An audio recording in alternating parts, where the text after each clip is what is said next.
Hello guys! Welcome back to my channel. At sa ngayon nga, gagawin naman natin ang isang recipe na tiyak na magugustuhan mo. Ang kailangan lang natin ay ang mga ingredients na ipinakita ko sa inyo kanina at pwedeng-pwede na tayong makapag-start. Kung ready ka na, tara, umpisahan na natin yan!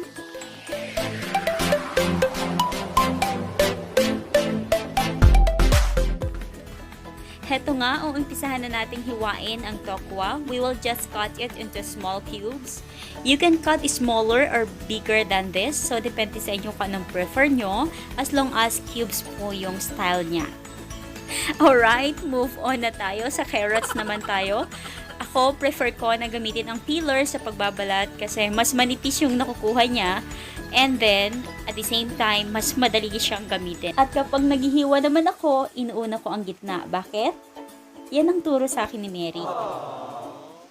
Ayan, tapos hiwain ko siya mula dito sa puno hanggang dun sa may dulo banda niya. After nito, proceed naman tayo sa ating bell pepper. Ganito ko siya tinatanggalan ng tangkay. Pwede rin kayo gumamit ng kutsilyo dito para mas mabilis at hihiwain natin ito sa gitna. So once na okay na ito, aalisan na natin siya ng buto-buto. Lilinisin na rin natin yung paligid natin kasi medyo madumi na. Ayan, so umpisa na natin ang paghiwa ulit.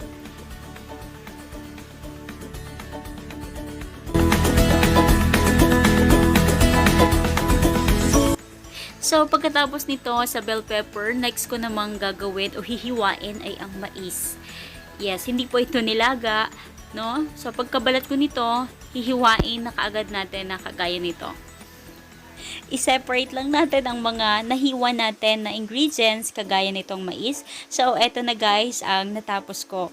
After nito, hihiwain ko naman ang iba nating sangkap.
Dahil natapos na natin ang mga kailangan nating hiwain sa separate bowl, ay i-mix na natin ang mga kailangan nating i-mix.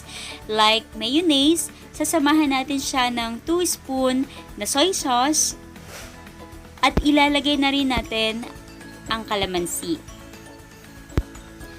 Tatanggalin po natin ang buto para hindi ito mapait at isama na rin natin dito ang 2 teaspoon sugar at saka natin sila i-mix together.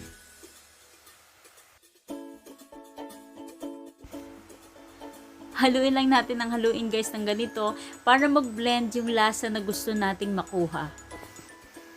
Pagkatapos ito, dahil okay na ang lahat, tutuloy na natin ang cooking procedures natin. So now, it's the time to fry the tofu, pero kailangan mainit muna ang mantika bago natin to ilagay. Paalala lang din, kinakailangan sa pagluluto nito ay hindi masyadong malakas ang apoy para hindi siya masunog. So, eto na, pwede na natin siyang alisin kapag ganito na ang itsura niya.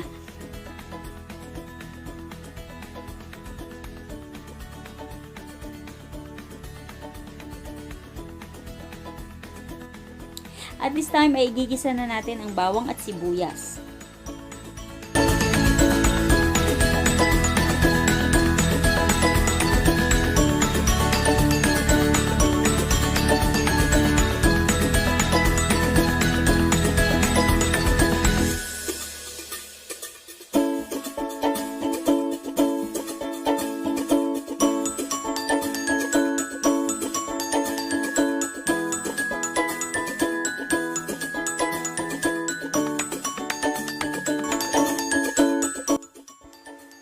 So next ay ang carrots. Hahaluin natin ito at hihintayin natin ito na medyo maluto o lumambot. Pero take note, hindi kailangan sobrang lambot dahil may iba pa tayong ilalagay. Next naman dito ang mais. So ito na ang hinihintay natin. Malapit na tayong matapos. Haluin lang muna natin ito at hintayin natin ng konti. Tsaka natin ilalagay after nito ang bell pepper.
At dahil naihalo na natin dito ang green chili and ang tofu, ang gagawin lang natin ay haluin ito. And then let's wait for another maybe 2 to 3 minutes. Kapag nakita na natin na ganito na yung itsura niya, pwede na natin i-add ang mayonnaise. So dito, ihahalo lang ulit natin ito hanggang sa ma-blend na ang lasa nito sa tofu. And then, kung sa tingin natin or sa panlasa natin ay hindi pa okay, we can add some salt or soy sauce para ma-achieve natin ang gusto nating lasa.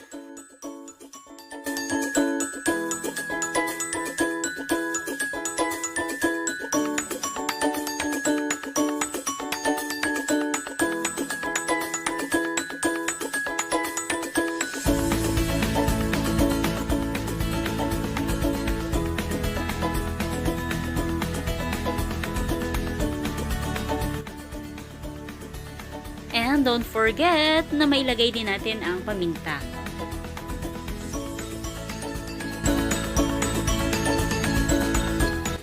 And the last ingredient na pwede nating ilagay ay ang onion leaves.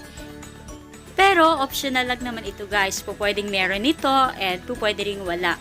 At pwede rin na after na maluto ang lahat kagaya ng tofu and other ingredients, saka natin siya ilalagay. But in my case, isinama ko na siya dito. At eto na! So ngayon pwede na nating hanguin mula sa kawali. Pero teka lang guys, may nakalimutan tayo. Ang itlog. Again, optional lang naman ito. Kaya pwedeng meron ito o wala. So hintayin lang natin na maluto yan.